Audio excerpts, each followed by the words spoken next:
Hello and thanks for joining us for the news update. A 25-year-old man from a mixed parentage from Goilala in Central Province and East Sepik was murdered yesterday morning at Kuriva along the Hiritano Highway. His murder led to a roadblock at the section of the highway. Central Provincial Police Commander Chief Inspector Joseph Saleh stated that Central Province were notified of the roadblock at Kuriva, only to respond and discover the dead body on the road. PPC Saleh said police officers cleared the road and took the body of the murdered man to the residential area at Panava Bridge along the Hiritano Highway. PPC Saleh said police investigation into this killing is underway. In a week of cultural pride and creative expression, the Yumi Stop On Time Film Festival officially opened at the Mosby Arts Theatre last night, showcasing stories crafted by Papua New Guinea filmmakers.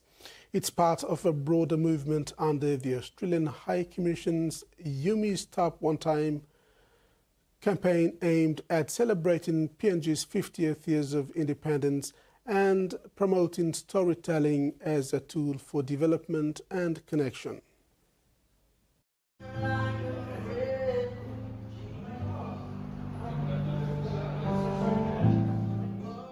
It wasn't glitz and glamour, it was something deeper. Real stories told by local filmmakers took center stage at the Mosby Arts Theatre, launching the opening of the Yumi Stop One Time Film Festival. It's really about development across the Pacific region and helping to support storytellers to tell their own stories, because it's really important that we all take ownership of our own stories in our own voices. So films that are made by us, for us, about us, but most they're in our voices, and it's really good to keep. It's been really wonderful to keep being able to move around the Pacific region into different places and help facilitate that development process for those who are really interested in sharing their stories. Led by the Pacifica Film Fest in partnership with the Australian High Commission, the initiative follows two 72-hour film challenges in Goroka and Port Moresby. Participants were tasked to create films using key prompts, including a PNG-Australian connection, a bilum or rugby ball, and local music. They had 72 hours to meet their new teams, to script a film, to write it, to go out and find all the locations and find their actors, shoot, edit, and then have it ready for screenings. So it is quite a big challenge to do that all within 72 hours. Filmmaking is normally a really long process, so they were under a lot of pressure. All the films are microfilms, so they're under 10 minutes. But we've been really impressed with what the teams have been able to come up with. At the heart of the festival is a mission to deepen understanding through storytelling, something the Australian High Commission says is central to how the two nations move forward together. And I saw a lot of films as a kid growing up, and it inspired in me a love of storytelling, which I think is really important.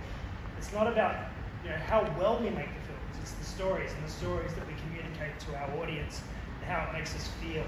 And so I think having film festivals like the Pacifica Film Festival, like the Yumi Stop One Time Festival, it's a great opportunity to bring storytellers together and to start talking about the things that bring us together.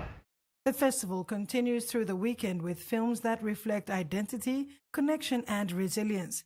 Organizers hope it will inspire a new generation of PNG filmmakers to take up the camera and the pen and tell their own stories. Carol Kidu Jr., TVWAN News. As part of the Yumi Stop On Time campaign, meaning we are together, the festival forms one of many events marking PNG's 50th year of independence, with a strong focus on culture, art and dialogue. Through the Yumi Stop One Time campaign, of course, side by side and step by step is how we're referring to this.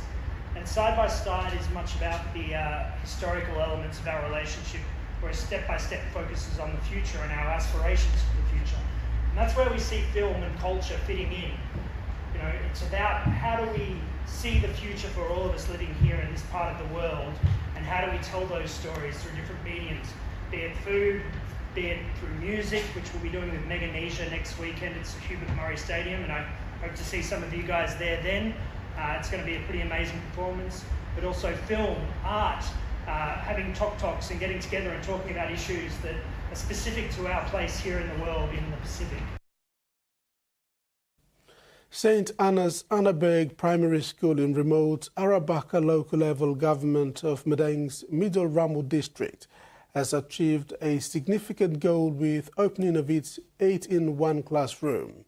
A determined school board and management saved over 500,000 kina from its TFF education funds from 2017 to 2024 to see this project come to fruition. Staff and students of St. Anna's Annaberg Primary School in Middle Ramu, Meddai Province are proud custodians of a new 8-in-1 classroom built from savings made over 7 years from the school's TFF education funding. Meddai Provincial Member Ramsi Pariwa was invited to cut the ribbon to the new school infrastructure recently. He commended the school board and management for their perseverance in ensuring this vital facility was established, especially such a remotely situated school in the district and province. No, God is like an 18-1 sa stabilin sa Lamarang province. Papua New Guinea to pamisegim good. Natasul milukim loya.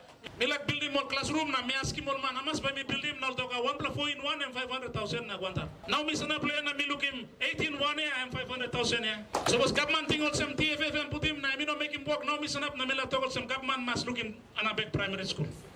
18-1. An example, blong TFF money. I'm kissing since 2017. Na emi kam na mi make him. Within 5 months, that's all me build him. I'm not a plus story. School head teacher Regina Jegure explained that it was the sacrifice of the teachers and the board of management with parents and students that made this possible. Regina, who is from Manus, is married to a local. She said Annaberg is such a hard-to-reach location and teachers strive to ensure they deliver the best learning experience to the students. You may not have a mass long big walk through, you may make him. You don't really walk. There's like 8-in-1, yeah. You couldn't look in backside, you, yeah. And me no lick. Try to walk through. So me look somewhere hard work long you me, all papa, mama, all Piginini, all board of management, now all ARPA stakeholders, all some education in a slack inside there's a very remote place of Meddai Province. And me no slack. Me brought teacher is here. Me place have work hard, make sure this la service go ahead. Masking, you got heavy. The new classroom is named Kanagula Jegure Building in honor of its head teacher and her deputy Ben Kanagula. A colorful celebration was accorded to the event with traditional dances from Joseph-style villages and creative dance performances from students from St. Joachim Junior High School. During the classroom opening ceremony, Mr. Pariwa made a 50,000 kina commitment to St. Anna Annaberg Primary School. He also made another 50,000 kina commitment to St. Joachim Annaberg Junior High School. Frida Kana, TVWAN News. Member for Sohe Henry Amuli is calling on the government to include Sohe District in its Connect PNG program. The MP says it will have significant impact on effective service delivery to some of the most remote areas in his electorate. Soy MP Henry Amuli is hoping to get his district into the Connect PNG program to ease transport challenges to remote and isolated communities in his district in the Northern Province. He said transporting cargo, including building materials, using small aircrafts is costly. Amuli recently delivered building materials for Wawanga Adventist Church in the remote Kokoda local level government on a chartered flight this week. The materials worth 20,000 kina cost the district 30,000 kina for 2 trips to airlift to Wawanga, which is only accessible by bush trek and small aircrafts. Another example is the delivery of building materials to Kira LLG Wards 1 and 2 for the rural housing scheme. Building materials including roofing irons, ridge caps, and nails purchased at 200,000 kina cost almost 800,000 kina to transport to the people in Kira.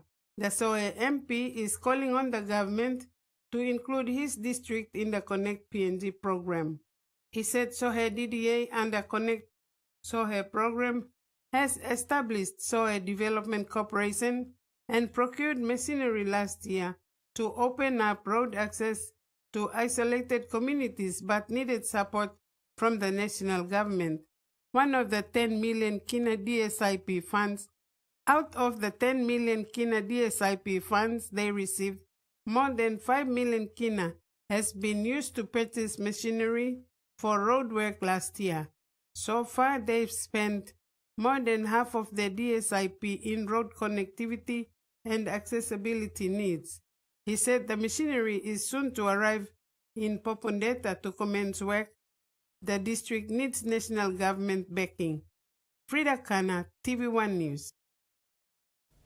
Turning abroad, India's aviation regulator has warned Air India for breaching safety rules after 3 of its Airbus planes flew despite being overdue on checks on emergency equipment and for being slow to address the issue, government documents show. The warning notices and an investigation report, both reviewed by Reuters, were not in any way related to last week's crash that killed all but one of the 242 people on board and were sent days before that incident.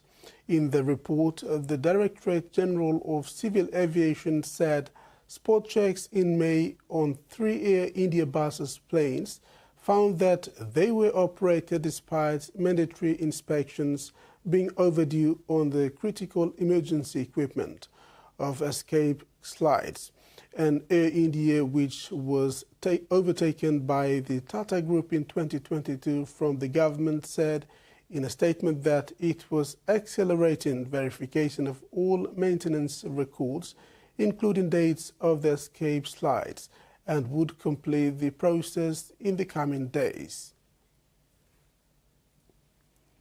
Back home in sports, the 2025 Port Moresby Rackets Club Open has attracted a huge number of entries from both in tennis and squash across all divisions. The event commenced today and ends on Sunday, 22nd June. The 2025 Port Moresby Rackets Club Open has received over 45 entries from tennis clubs in Port Moresby, Lae and Mount Hagen. The club also received entries from Cairns and Brisbane, Australia. The entries were made for the Men and Ladies Open, Men and Ladies Open Doubles, Mixed Legends, Under 18 Boys and Girls and Under 14 Boys and Girls. At the Open, Sugare and Kolita Hakena, PNG's top seed siblings, will be defending their 2024 titles in the Men and Ladies Open respectively. Out to make an upset will be Lavu Iyuvo, Pauline Hayun, Christopher Lem and Christopher Kayulo. This squash competition also promises an action-packed weekend, with top PNG reps taking to the courts in the men, ladies and mixed doubles. Out to make his mark will be Joseph Yuminao Jr., 14, entering the men's open.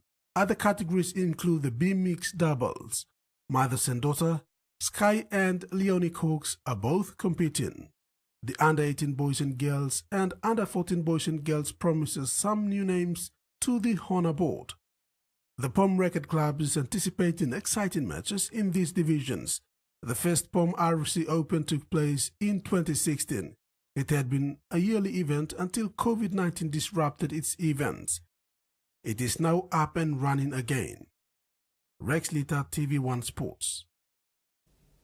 That's been today's news update. Do join us at 6 tonight for our main bulletin. Bye now.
Ghana is where the land, the sea, and the sky meet. Ghana is also where the world of the spirits meet with the world of man. The poetry of songs and the art of singing have an active part in both the metaphysical world of the Trobrians and in daily life.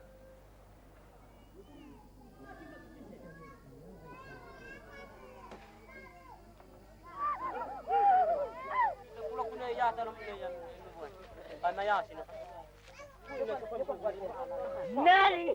Buena. Nani?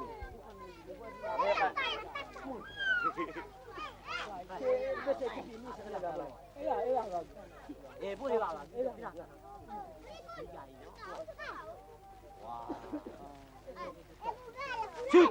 Shoot! Shoot! Shoot!